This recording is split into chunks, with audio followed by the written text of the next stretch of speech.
한 사람이 아침에 비행기를 타고 중국을 갔는데 어둠이 깔리는 밤늦게 인천공항에 도착했습니다. 그리고는 아내에게 전화를 걸어서 이야기합니다. 어디야? 숙소에 도착한 거야? 아니, 나 여기 인천공항이야. 아내가 깜짝 놀라서 한동안 아무 말도 할 수가 없었습니다. 아침에 출국한 남편이 저녁에 다시 돌아오다니, 원래는 한 달 동안 계획하고 떠나간 여행인데 바로 그날 돌아온 것입니다. 당신 혹시 안 간 거야? 아니, 가긴 했는데 무슨 일이 있어? 어디 아파? 그게 아니고 나는 추방됐어. 남편의 대답이었습니다. 이 교수님이 학기 동안은 아이들을 가르치느라고 소설을 쓸 수가 없어서 겨울방학 때 어떻게 되나 보니까 중국의 그 상하이 푸둥지구에 관광객을 상대로 아파트를 지어놓고 대여하는 그런 한국인이 있었습니다. 그래서 한 달 동안 밥도 먹여주고 편하게 쓸 수 있는 그런 아파트였기에 그곳으로 간 것입니다. 하지만 이제 비행기를 타고 내려서 입국 심사대에 줄을 서는 순간 뭔가 예감이 좋지 않았습니다. 다른 사람들은 다 여권과 하얀 종이를 들고 있는데 자긴 종이가 없는 거예요. 옆 사람한테 물어봤어요. 실례하지만 이 하얀 종이는 뭐죠? 이거 중국 비자인데요. 아니, 아직도 중국 비자가 필요합니까? 우리가 중국하고 얼마나 교류가 많은데요. 그러게요. 그래도 필요할 것 같더라고요. 주변을 딱 보니까 저쪽에 이 교수님 표현대로 하면 겨울잠에서 방금 깨어난 곰처럼 생긴 아주 푸근하고 나른한 공안이 하나 보였습니다. 그래서 그에게 다가가서 중국어를 못하니까 영어로 말했다고 합니다. 나는 한국 국민인데요. 비자가 필요한가요? 이 공안은 부드러운 미소를 지으면서 따라오라고 사무실로 안내를 했습니다. 그때까지만 해도 내가 동남아 여행할 때마다 도착 비자를 발급해 주던 것 같이 나에게 비자를 주려는 모양이다. 그리고는 그에게 물어봤습니다. 여기서 비자를 발급해 주나요? 그 공안은 끄덕끄덕거리면서 웃으면서 그렇게 그를 안내합니다. 그리고는 서류를 하나 주더니 손가락으로 가리키면서 여기에 사인을 하라는 겁니다. 그때 이 교수님은 깨달았습니다.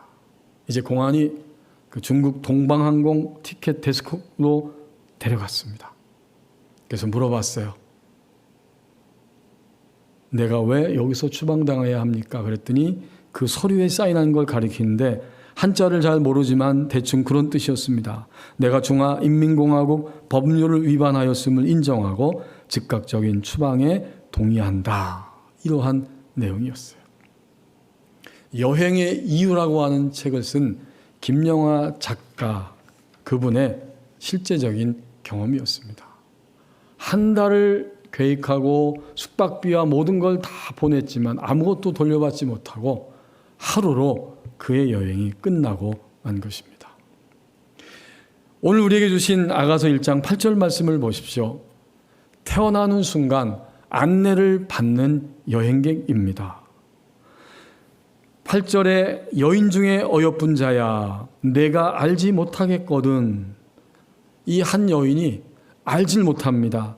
그는 자기의 염소 새끼를 먹여야 되는데 자신의 생존과 염소 새끼의 생존을 책임지고 있는데 어디로 가야 할지, 누구를 향해 가야 할지 알지 못하고 있는 상태입니다.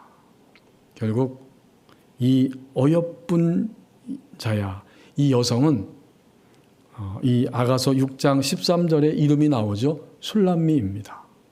이 술람미 여성의 모습은 오늘 인간의 모습을 보여주고 있는데 인간은 알지 못하지만 다 알 수 없지만 자신의 생존 또 자신의 만족과 진정한 평안을 추구하면서 살아가는 그것이 바로 인간의 모습이고 그때 알지 못하고 있는 이 여인을 향해서 솔로몬의 목소리가 들렸던 것입니다. 8절은 남성, 바로 솔로몬의 목소리이죠. 여인 중에 어여쁜 자야 내가 알지 못하겠거든 양떼의 발자취를 따라서 목자들이 장막 곁으로 가라. 거기서 너의 염소 새끼를 먹을지니라. 솔로몬의 목소리는 결국 인생의 모든 여행길을 안내하고 계시는 하나님의 목자 되시는 목소리입니다. 아가는 노래 중에 노래, 가장 아름다운 노래, 이것이 바로 아가서의 의미이고, 우리말 성경에 아가라고 하는 한자를 보면 이것은 아름답고 숭고한 노래, 아름답고 높여서 존경할 만한 노래, 이게 바로 아가라는 뜻입니다. 아니, 그러면 도대체 이 아가서가 왜 노래 중에 노래 최고의 노래인가? 무슨 내용이길래 그렇게 이름이 지어졌고 사람들은 그렇게 받아들이고 있는가? 이것은 당연히 한 남성 솔로몬 왕과 한 여성 술람미 여인의 일생 동안의 사랑을 그리고 있는 노래입니다. 하나님은 매우 긍정하십니다. 여성의 사랑 표현이, 남성의 사랑 표현이, 그리고 그들이 사랑하여 결혼하고 사는 삶이 인간에게 있어서 축복이고 그것을 매우 긍정하고 계시는 거예요. 그리고 중간중간에 결혼했지만 서로 갈등하고 아파하고 힘들어하면서 결국에는 잠시 떨어져 있으면서 고통 가운데 있지만 다시 서로를 향해서 다가와서 이제는 더 깊은 이해심을 가지고 더 풍성한 결혼 생활을 하며 사는 남녀의 사랑이 그려져 있습니다. 노래 중에 최고의 노래이죠. 두 번째는 바로 교회를 사랑하시는 예수 그리스도, 그리고 예수님을 사랑하는 이 땅의 지상교회의 모습, 바로 예수님과 교회와의 관계를 보여주는 아름다운 사랑의 노래이고, 또 하나의 중요한 의미는 예수 그리스도를 구원의 주님으로 고백하고 하나님의 사랑 안에 들어와서 하나님의 백성이 된 한 신자가, 성도가 일생 동안 하나님을 추구하면서 하나님의 사랑 안에서 만족하다가 갈등하고 하나님을 잠시 떠나고 이런 과정을 통해서 마침내 더 깊고 친밀한 그러한 교제권 속에 그의 인생을 살아가게 된다. 그가 영적으로 그렇게 하나님을 추구하면서 하나님을 향해 가는 최고의 모습, 이것을 그리고 있는 것, 이것이 바로 아가서의 내용입니다. 그렇습니다, 교우 여러분. 오늘 8절 말씀을 보십시오. 우리는 누구인가 보았더니 여행객입니다. 어디로 가야 하는지, 누구의 손에 이끌려서 어느 방향으로 가야 하는지를 끊임없이 묻고 있는 여행객이고, 하나님은 완전한 목자가 되셔서 우리의 여행길을 안내하고 계시기에 우리는 그분의 안내를 따라서 인생을 살아갑니다. 태어나는 순간 우리는 안내를 받죠. 부모의 안내를 받아요. 아무도 부모의 안내 없이 생존할 수 없어요. 부모님의 안내를 받고 조금 세월이 흐르면 선생님, 스승, 친구, 사회, 제도, 국가, 이런 여러 안내를 받으면서 우리는 인생을 살아갑니다. 태어나는 순간 안내를 받는 여행객입니다. 이제 9절 말씀을 보십시오. 하나님의 손에 의해 나 자신이 만들어지는 과정이 있다고 말씀합니다. 9절에 신랑이 신부를 향해, 솔로몬 왕이 술람미를 향해, 그리고 하나님 아버지께서 오늘 신자된 우리들을 향해 이렇게 말씀하십니다. 내 사랑아, 내가 너를 바로의 병거의 준마에 비하였구나. 먼저 내 사랑아 라고 우리를 긍정해 주십니다. 우리가 하나님을 믿는 순간 우리는 하나님의 사랑의 대상이고 구원 안으로 들어온 유일한 한 사람입니다. 그렇게 긍정하시면서 내 사랑아 라고 불러주시고, 지금 너의 모습이 어떤가 보았더니 바로왕, 애굽의 바로왕의 병거를 끌고 있는 그 준마와 같다. 여러분, 애굽은 바로가 다스리는 나라였죠. 열왕기상 10장 26절에서 28절까지의 말씀에 보면 솔로몬 왕은 병거가 1200이요 마병이 14,000이다 이렇게 말씀하고 있고, 그것이 어디서 났나 보았더니 애굽에서 돈을 주고 값을 치르고 사온 것입니다. 그 당시에 애굽의 이 말은 최고의 말입니다. 가장 비싸고도 좋은 말입니다. 그래서 거기에서 말을 사다가 솔로몬 왕이 병거를 구비하고 있었던 것입니다.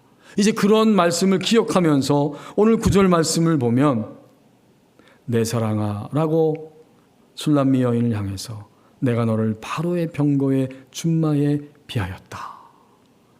이렇게 말씀하고 있는 것이 실감이 납니다. 이 준마라고 하는 표현은 빠른 말인데 다르게 표현하면 아주 화려한 장식을 한 말입니다.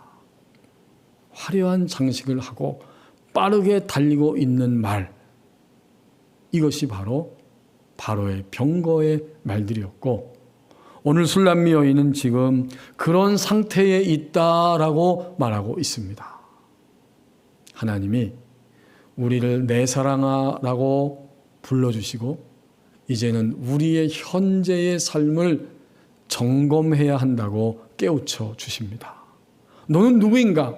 너는 내 사랑이다. 그런데 현재 너희의 모습을 보니까 바로의 애굽의 준마와 같다. 우리의 현재를 깨우쳐주고 점검해야 한다는 사실을 하나님이 말씀하고 있는 것입니다. 바로는 애굽이죠. 애굽은 성경에서 누누이 이야기하고 있지만 세상적인 가치관과 기준에 의해서 살아가는 노예 생활을 의미합니다. 그래서 이 본문을 해석하면서 초대교회 알렉산드리아 학파의 오리겐이라고 하는 신앙의 아버지 교부가 있었는데 185년에 출생해서 254년까지 살았던 하나님의 사람이었습니다. 그는 이렇게 말합니다. 오늘 9절에 나오는 이 본문은 나의 준마, 나의 앞말인데 이것은 과거에는 바로를 위해 세상을 위해 살았지만 홍해를 건넌 다음 홍해를 건너므로 더 이상 바로가 아니라 그리스도를 주인으로 모시는 모든 그리스도인으로 이해한다. 옳은 말입니다. 옳은 해석입니다. 전에는 애굽왕 바로를 위해서 살았지만 예수님을 믿을 때 우리는 홍해를 건넌 거예요. 홍해를 건너서 세례받은 이후에는 그리스도를 주인으로 모시는 모든 그리스도인이 바로 본문에 등장하는 바로의 병거의 준마다. 이렇게 옳게 해석하고 있습니다.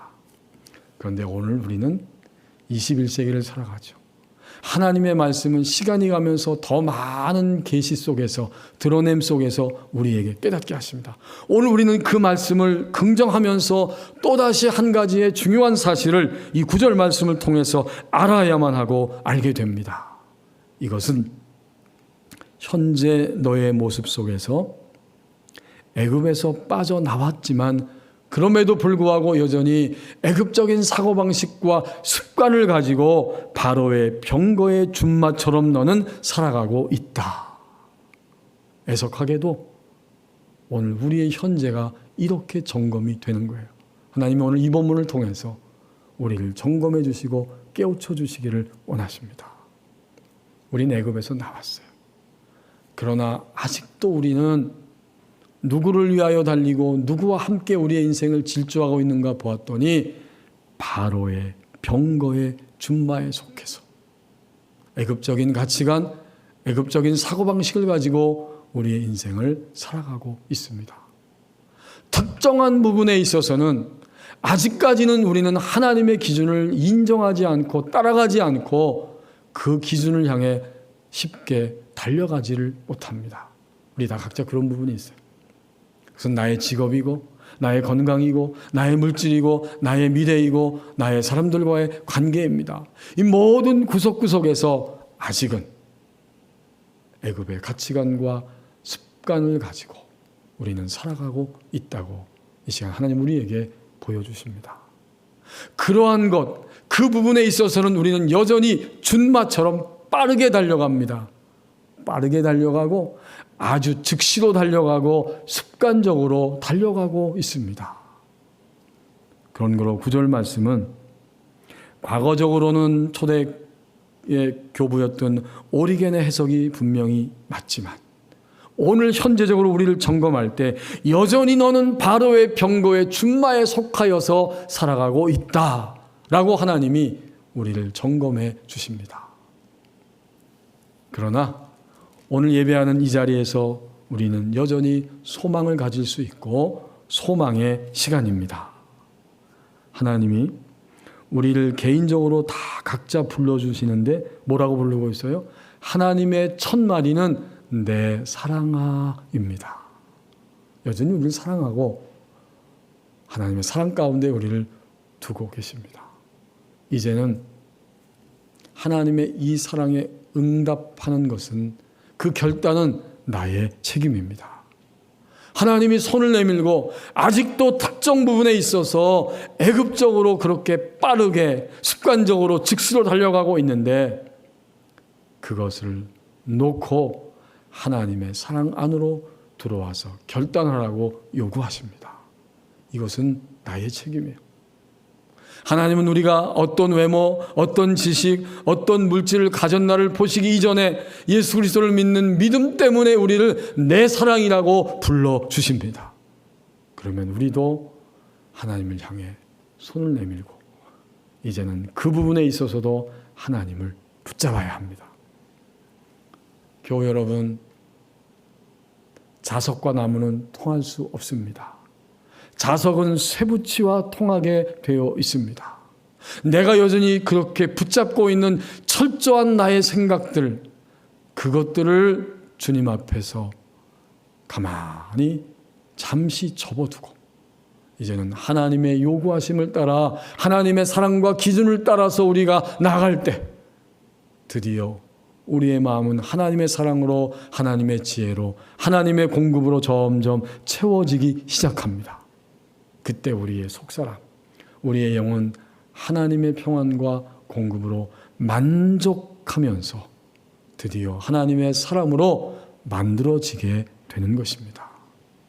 하나님은 이렇게 오늘도 나를 둘러싸고 있는 모든 삶들이 불만스럽고 억울하기도 하고 답답하기도 하고 힘들기도 하지만 나에게 최상의 자리를 주시면서 나를 만들어가고 있는 과정 속에 우리의 삶을 두고 계시는 거예요. 오늘 정말 나는 하나님의 손에 의해서 지금 내가 처한 모든 최상의 자리에서 만들어지는 과정 속에 있는 것입니다. 미국의 엘리야 하우스 기도 그 카울링 센터 그 학교를 운영하는 린다 올슨, 데이브 올슨이라고 하는 부부가 있는데 이 린다 올슨 여사가 이런 자신의 체험을 고백하고 있습니다. 언젠가 남편 데이브와 함께 하나님의 말씀을 듣고 그 말씀대로 따라가지 않고는 도저히 나타날 수 없는 방식으로 이웃을 사랑하는 법을 가르쳐 주셨다고 말합니다. 신문을 보았더니 자기 집 근처, 자기 마을에서 아주 끔찍한 기사가 하나 실렸는데 바로 주변에 있는 마을 사람의 소식이었어요. 어떤 남성이 미성년자를 폭행함으로 인해서 체포되었고 수감되었다는 것입니다. 그 남자는 학교 선생님이었고 그리고 그 가정의 아이들은 자기의 딸들과 함께 놀고 지내는 그러한 아이들이었어요. 그 가정을 생각하니까 그 아내를 생각할 때 마음이 찢어질 것 같습니다.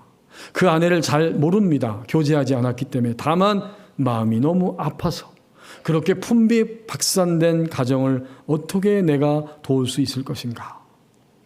부부가 함께 기도하면서 지혜를 구하고 있었습니다. 하나님이 이 린다 올슨 여사의 마음 가운데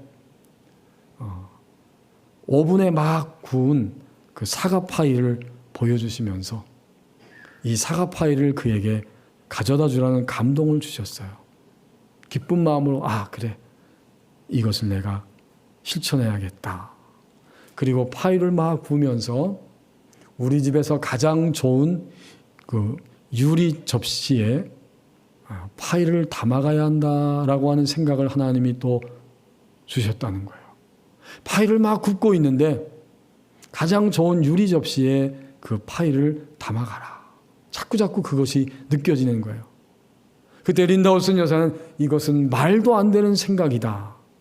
나는 그 불쌍한 여인이 심적 고통이 너무 커서 파이 접시를 되돌려줄 여유가 없을 거라고 생각했다. 그래서 내 생각은 일회용 접시에 파이를 담아가는 것이 그녀를 배려하는 행동이다. 그렇게 결정했는데 자꾸만 하나님은 계속해서 유리 접시에 담아가라고 말씀하고 있는 것입니다. 린다우스는 이렇게 표현했습니다. 그러나 하나님께서 계속 고집을 부리시는 것 같았다. 나는 몹시 심술이 났지만 그래도 어쩔 수 없이 유리 그릇에 파이를 담았다. 그리고 다시는 그 파이 접시를 못 볼 거라고 예상했다. 일주일이 지났는데요. 생각지도 않게 그 상처 입은 여성이 파이 접시를 가지고 그 린다우슨 여사의 집을 방문하게 됩니다. 깜짝 놀랐습니다.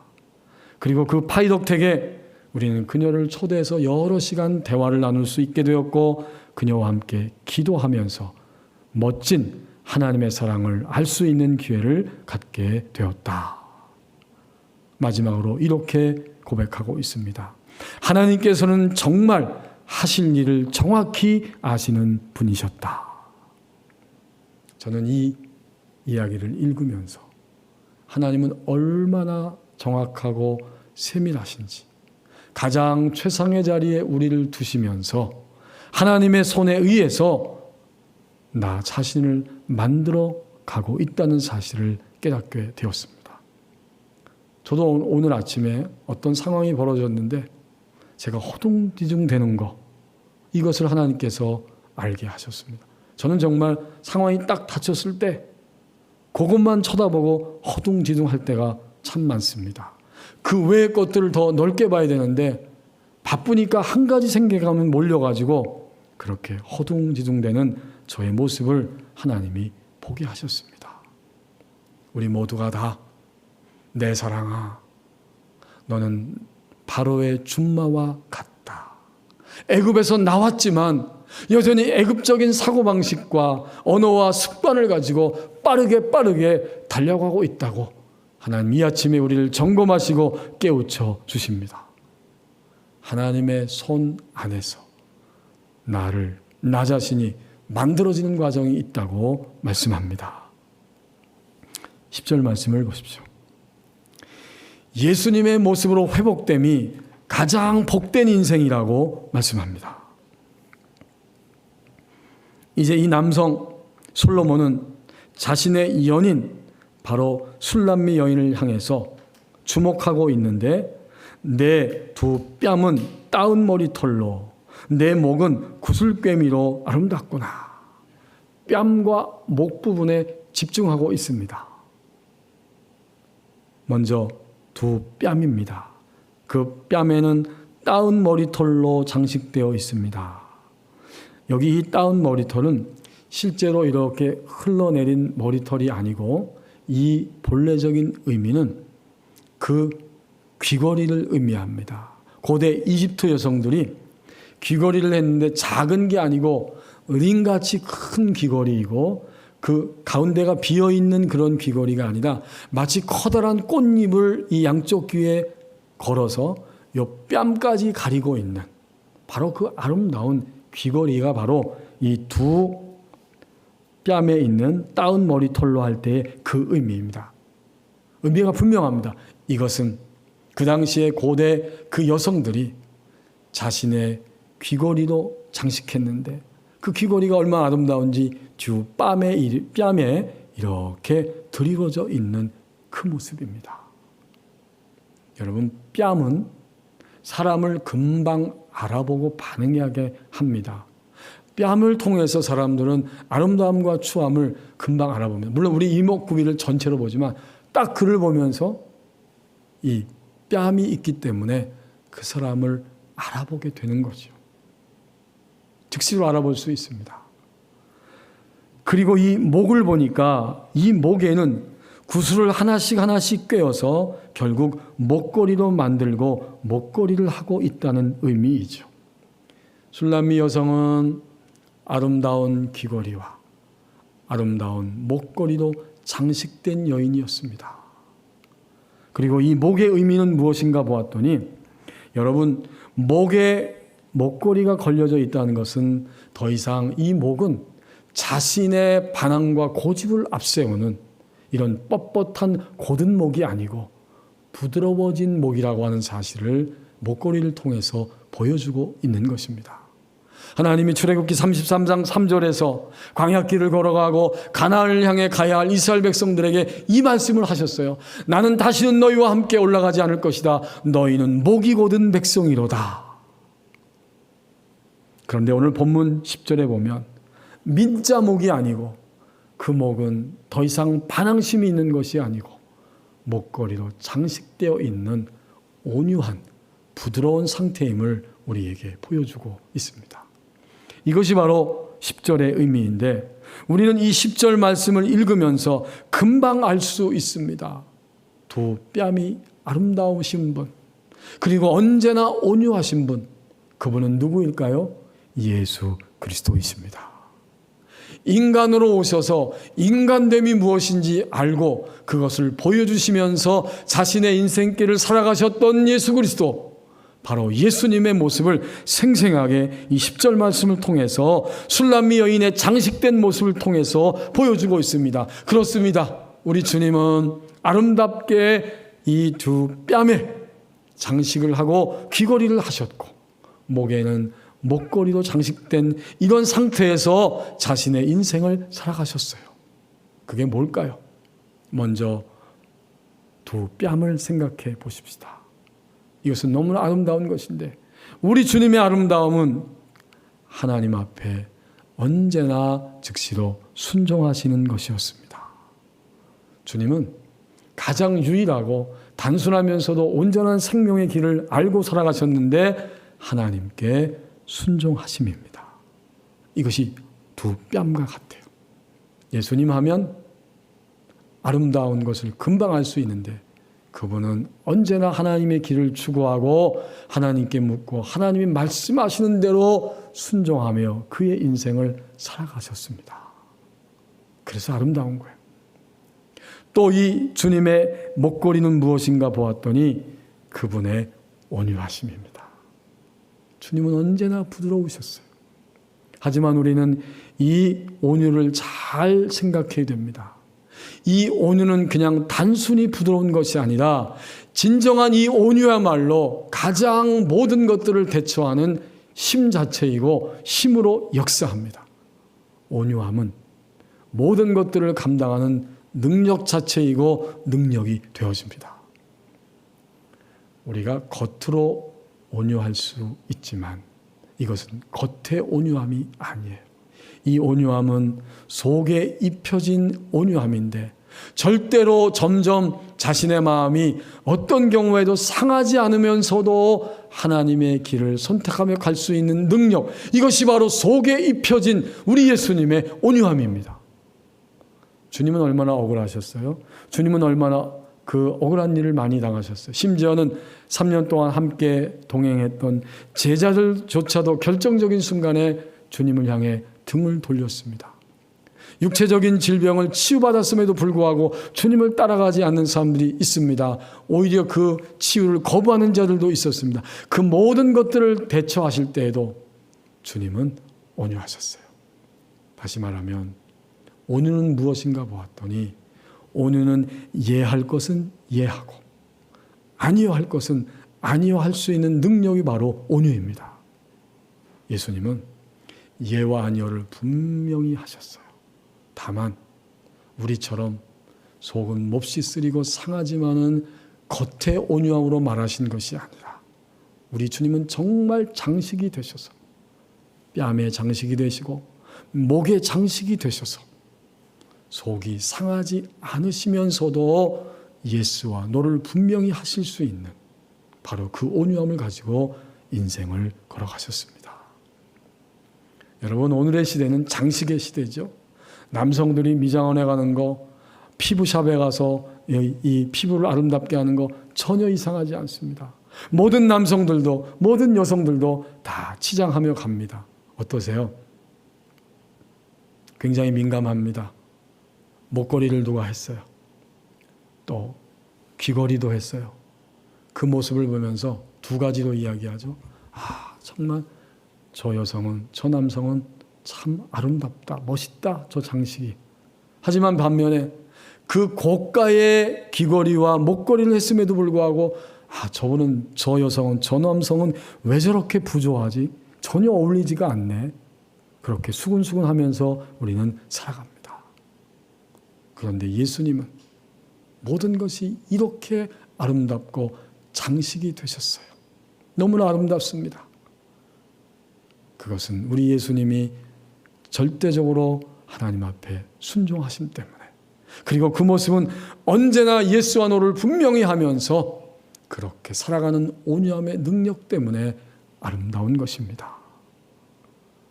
우리의 삶은 예수님의 이러한 모습으로 회복되고 회복되는 것, 이것이야말로 가장 복된 인생이 되어집니다. 그래서 9절과 10절은 간격이 있어요. 9절에서는 아직까지도 술람미가, 성도가, 신자가, 우리가 애굽적 모습을 가지고 살아가고 있었는데 드디어 장식이 되고 장식이 되니까 10절에 가서는 예수님의 모습이 드디어 나를 통해서 드러나고 있습니다.